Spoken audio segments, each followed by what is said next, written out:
को जो लिखना लिखो भाई में, आपको जो लिखना लिखो, पर लिखो। देखो एक बात मैं आपको और एक बताता हूं, जिनको 1 तारीख को तनख्वाह मिलता है ना, ये जिंदगी भर ये समझ नहीं सकते कि जो कर्जे का बोझा लेके प्रोजेक्ट डालता है उसके ऊपर डिले करने से कितनी लायबिलिटी बढ़ती है, ये इन लोगों को कभी समझ में नहीं आता। जो बैंकों से 11-11, 12-12% पे हजारों करोड़ के प्रोजेक्ट डालते हैं और 3-3 महीने फाइल दबा के बैठते हैं, उसके कारण उस प्रोजेक्ट का वायबिलिटी चली जाए, कितना नुकसान होता, ये वही समझ सकता जो बैंक को कर्जा चुका रहा है। लेकिन जो सैलरी कमाते हैं, जैसे हम लोग हैं, मिडिल क्लास के लोग हैं, हम तो ये कहेंगे कि भाई जो बड़े आदमी हैं वो तो बैंक लोन लेते हैं, वापस भी नहीं देते हैं, वो माफ हो जाते हैं, वो लंदन चले जाते हैं और हम रह जाते हैं बस इनकम टैक्स देते हैं। Honesty of the middle class we paying the price for it, उल्टा भी बोल सकते हैं।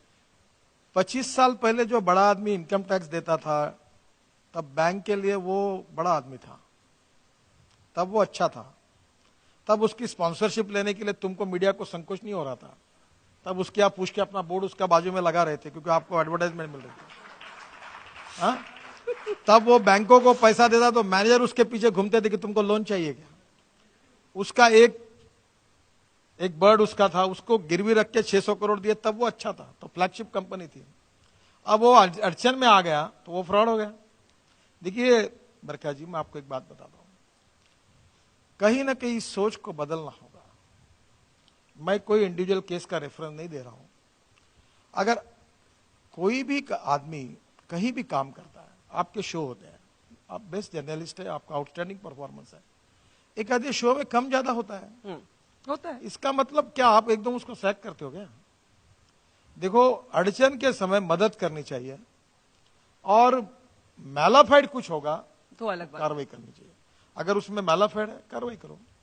अब आप दोनों बाजू से बोलते हो, ये जो आपकी सोच है ना, इसी ने देश में गड़बड़ मचाई। ये वैसे मेरी सोच नहीं है, but it's my job to be the नहीं, आप बड़े बड़े लोगों के लोन माफ करते हो।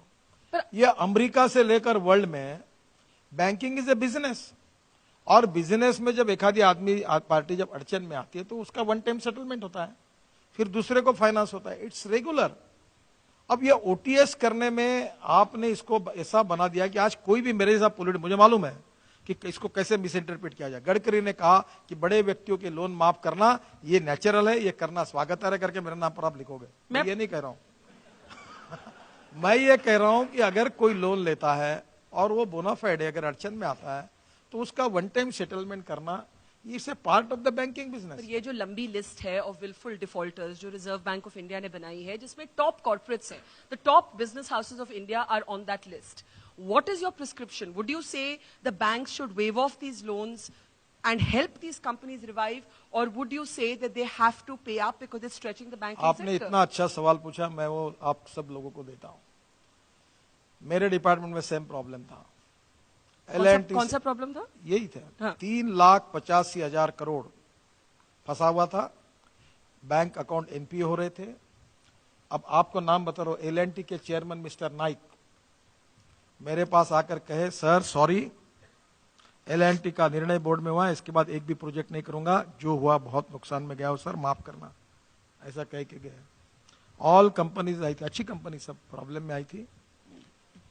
हमारी सरकार ने वित्त मंत्री और प्रधानमंत्री की मदद से मैंने 3,85,000 करोड़, आज मैं आपके सामने कह रहा हूं और मैं आत्मविश्वास के साथ कह रहा हूं, इसमें अहंकार और एरोगेंस नहीं है, नम्रता पूर्वक बताता हूं। आज मेरे डिपार्टमेंट में आप मुझे बताओ एक प्रोजेक्ट का नाम कि कौन सा एनपीए है। वही लोग जो एनपीए में गए थे, उनके बैंक के साथ बुला कर मैंने सेटलमेंट कराकर, उनको फाइनेंस कराकर, और जो 50% से ज्यादा काम किया उसको एनएचआई से मैंने उसकी अमाउंट देकर मैंने सब प्रोजेक्ट पूरे किए। वो कंपनी बाहर आई, और जिस एल&टी का मैंने नाम बताया उसने आज 3 साल में स्थिति बदली। जो बोले कि हम काम नहीं करेंगे, आज मेरे यहां 16,000 करोड़ के काम लेकर वो काम कर रहे हैं। सब लोग काम को लगे, एनपीए चला गया, लोग लाइन में आ गए।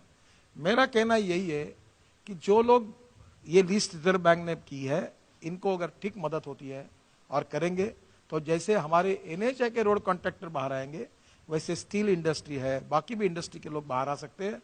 इस समय उनको ऑक्सीजन देने की आवश्यकता है। जब पेशेंट सीरियस होता है, आईसीयू में होता है, तब उसको ऑक्सीजन देना पड़ता है, सलाइन देना पड़ता है। अब उस समय उसका ऑक्सीजन निकाल दो, उसके सलाइन निकाल दो, उसका हाथ खींच दो, उसको बाहर भेज दो, मरेगा नहीं क्यों। जब उसकी तबीयत खराब है तो उसको मदद करो, अच्छा हुआ तो घर भेज दो।